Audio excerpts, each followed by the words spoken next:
A Dirección Xeral de Patrimonio Cultural reafírmase e autoriza as monxas clarisas a levar o retablo dos desamparados da Igrexa do Convento de Santa Clara. A decisión fora recorrida pola Deputación de Pontevedra hai uns meses.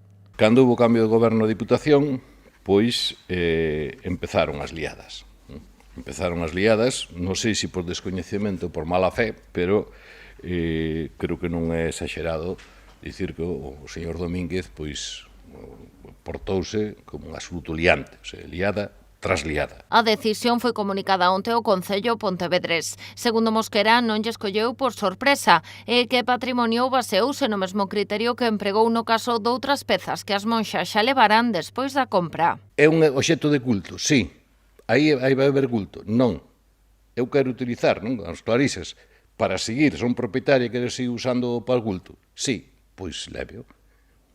É o argumento. A intención da orde relixiosa é trasladar o retablo ao convento de Santa Clara en Santiago de Compostela. Mosquera recordou que a Deputación tivo a oportunidade de mercar a peza, que estivo durante case 3 anos en depósito na Igrexa pontevedresa.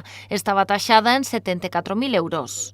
Error, aparte, eu quixenlo explicar, non quixo entender nada, aquela famosa comisión de seguimento, que é a única vez que falou desto, non quixo pois moi ben. O vicepresidente provincial pola súa banda asegurou que se trata dun día triste para Pontevedra e insistiu en responsabilizar o alcalde Miguel Anxo Fernández Lores e o anterior vicepresidente da Deputación, César Mosquera.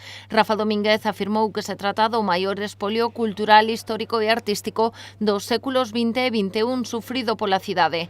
Ademais, confirmou que non abrirán unha guerra xudicial coas monxas, que recoñece como as propietarias lexítimas do retablo.